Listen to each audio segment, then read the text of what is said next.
கர்த்தருடைய பரிசு நாமத்திற்கு ஸ்தோத்திரம் உண்டாவதாக. இன்றைய ஜீவவார்த்தை நிகழ்ச்சியை கேட்டுக்கொண்டிருக்கும் அனைவரையும் கர்த்தருடைய பரிசு நாமத்தினால் வாழ்த்துகிறேன், ஆசீர்வதிக்கிறேன். இன்றைய தின தியானத்திற்கு தேவன் கொடுத்த வேத பகுதி, அது யாக்கோபு எழுதின நிருபம், அதில் 1ஆம் அதிகாரம், அதில் 22ஆம் வசனம். யாக்கோபு 1:22. அல்லாமலும் நீங்கள் உங்களை வஞ்சியாதபடிக்கு திருவசனத்தை கேட்கிறவர்களாயும் மாத்திரமல்ல, அதன்படி செய்கிறவர்களாயும் இருங்கள்.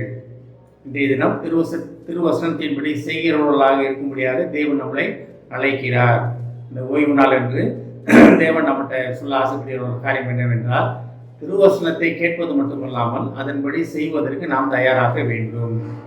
அதற்காக தேவன் நம்மளை அழைக்கிறார். இந்த வசனம் என்ன அழகா சொல்லுது பாருங்க, அல்லாமலும் நீங்கள் உங்களை வஞ்சியாதபடிக்கு. அப்ப நம்மளை நாமே வஞ்சித்துக் கொள்ளக்கூடாது. வஞ்சித்துக் கொள்வதுன்னா எப்படி? நம்மளை நாமே ஏமாற்றிக் கொள்வதுன்னா, நிறைய பேர் பார்த்தோம்னா நம்ம வாழ்க்கையில் நம்மளோட எல்லாத்துக்குமே இந்த இது உண்டு.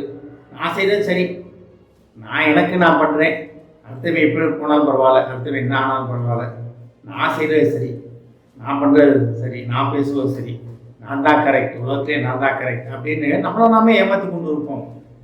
அது அது எப்படின்னா, எனக்கு நல்லபடியாக தெரிவது உங்களுக்கு தப்பாக தெரியும், உங்களுக்கு தப்பாக தெரியுது எனக்கு நன்மையாக தெரியும்.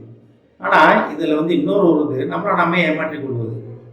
எப்படி ஏமாற்றிக் கொள்வதுன்னா, நான் தேவனை கூப்பிடுறேன், தேவனை ஆலயம் போகிறேன், வசனங்களை படிக்கிறேன், எல்லாம் பண்ணுறேன், ஆனால் என் சுய இஷ்டத்தின்படி நடப்பேன். இதுதான் நம்மளை நாமே வஞ்சித்துக் கொள்வது. ஆனால் தான் திருவசனத்தை கேட்பவர்களாக மட்டுமல்ல, திருவசனம் நமக்கு என்ன சொல்லிக் கொடுக்குறது, வேத வசனம் நமக்கு என்ன சொல்லிக் கொடுக்குறது, ஒருவரில் ஒருவர் அன்பாயிருங்கள். முழு வேதத்தோட குறிக்கோளே அன்பு தான். அன்பு இதான் நம்ம மேலே கொண்ட அன்பு தான் தன் குமாரனை பலியாகிறதுக்கு அலோவ் பண்ணுச்சு, நமக்காக ரத்தம் செஞ்சு அலோவ் பண்ணுச்சு, நமக்காக மறிக்க, நமக்காக 3ஆம் நாள் உயிர்த்தலை, நமக்காக பரிந்து பேச அலோவ் பண்ணுச்சு. இதெல்லாம் எதுனா அன்பு தான். முழு வேதம் 66 அதிகாரங்களும் 66 புஸ்தகங்களும் நமக்கு அன்பை பற்றி தான் சொல்லிக் கொடுக்கிறது. அப்போ திருவசனத்தை நான் கேட்கிறவனாக மட்டுமல்ல, அதை கடைப்பிடிக்கிறவர்களாக காணப்பட வேண்டும். அப்போ அன்பிலே நம்ம நிலைத்திருக்க வேண்டும். அன்பு பொய் சொல்லாது. இப்போ குருந்தியரில் பார்க்குறோம், அன்பை பற்றி ஒரு அதிகாரமே இருக்கிறது. அப்போ நான் அன்பாக இருக்கேன்னு சொல்லிட்டு எல்லாரையும் ஏமாற்றிக்கிட்டு தன் சுயத்தின்படி நடந்து கொண்டு இருந்தோம்னா, நம்ம திருவசனத்தை கேட்டுக்கொண்டு அதன்படி செய்கிறவர்களாக இருக்க மாட்டோம். இந்த பொய் முன்னால் நம்ம ஒரு முடிவு எடுப்போம். ஆண்டவரே, நான் இனி வசனத்தை கேட்கிறது மட்டும் கிடையாது, அதன்படி செயல்படுவேன் அப்படின்னு ஒரு முடிவு எடுப்போம். கர்த்தர் அதை கனப்படுத்த, அதை மகிமைப்படுத்த, நிலைத்து நிற்க நம்மளுக்கு உதவி செய்கிறவராக இருக்கிறார். இந்த வசனம் ரொம்ப மெயினான ஒரு வசனம்.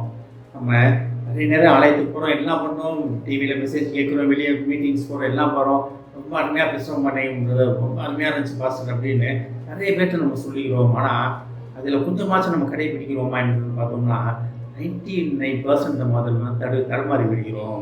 இதை நான் எல்லாத்தையும் சொல்ல வரல, நான் அதன்படி நடக்கிறவங்களும் நிறைய பேர் இருக்காங்க. ஆனாலும் நிறைய பேர் நம்ம சுயம்தான் அங்கே மேலும் நான் எதுக்கு, எனக்கு வேணும்ல, என் பிள்ளைக்கு வேணும்ல, என் குடும்பத்துக்கு வேணும்லன்ட்டு நம்ம நிறைய நேரங்களில் அடுத்தவங்களை ஏமாத்துறவர்களாக காணப்படுகிறோம், லஞ்சம் வாங்குறவர்களாக காணப்படுகிறோம், மாற்றி பேசுகிறவர்களாக காணப்படுகிறோம், தன்னை உயர்த்துவதற்கு அடுத்தவனை ரொம்ப தரம் குறைத்து தாழ்த்தி பேசுகிறவர்களாக காணப்படுகிறோம். அதாவது திருவசனத்தை உண்மையிலேயே நம்ம கடைபிடிச்சோம்னா அந்த மாதிரி செய்ய மாட்டோம். அதனால தான் இதை ரொம்ப அழகாக சொல்கிறது, திருவசனத்தை கேட்கிறவர்கள் மட்டுமல்ல, அதன்படி செய்கிறவர்களாகவும் காணப்பட வேண்டும் என்று யாக்கோபு எழுதின நிருபத்தின் மூலமாக கர்த்தர் நம்மளை அழைக்கிறார். அழைத்த ஒரு உண்மையுள்ளவர். இன்றைய தினம் முடிவெடுப்போம், ஆண்டவரே திருவசனத்தை கேட்போனாக மட்டுமில்லை, அதுபடி செய்வேன் முடிவெடுப்போம். கர்த்தர் அதில் நிலைத்து நிற்க நம்மளுக்கு பலன் தருவார். ஆமென். ஜெபிப்போம். எங்களை அதிகமான பயன்படுத்தி பரலோக பிதாவே, நாங்களே வஞ்சியாதபடிக்கு திருவசனத்தை கேட்பவர்களாக மட்டுமல்ல, அதன்படி செய்கிறவர்களாக இருக்க வேண்டும் என்று நீர் எங்களை அழைப்பதற்காக நன்றி ஆண்டவரே. எங்கள் சுயத்தின் காரியங்களை உடைத்து எரிய மாட்டவர் ஏஸ்தவனே. எங்கள் சுய இச்சைகளை உங்கள் திருவசனத்தை கேட்டும் அதன்படி செயல்பட விடாமல் எங்களை தடுக்கிறது என்பதை அறிவோம் அப்பா. இன்றைய தினத்தை முழுமையாக 9 பாதத்தை சமர்ப்பிக்கிறோம் அப்பா. எங்கள் சுயத்தை உம்மிடத்திலே தருகிறோம் அப்பா.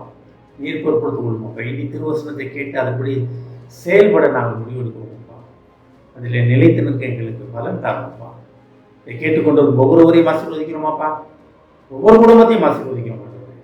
குடும்பத்தில் உள்ள ஒவ்வொருவரும் தகப்பனே, வசனங்களை கேட்டு அதன்படி செயல்பட அவர்களுக்கு பலன் தாரும்ப்பா. கேட்ட வசனத்திலிருந்து விலகிவிடாதபடி அவர்களை தயார்படுத்துமாப்பா, அரவணைத்துக் கொள்ளுமாப்பா. ஏஸ்தாப்பே, விடுமுறைகள் முடிந்து கல்லூரிகள் பள்ளிகள் ஆரம்பித்திருக்கிறது ஆண்டவரே.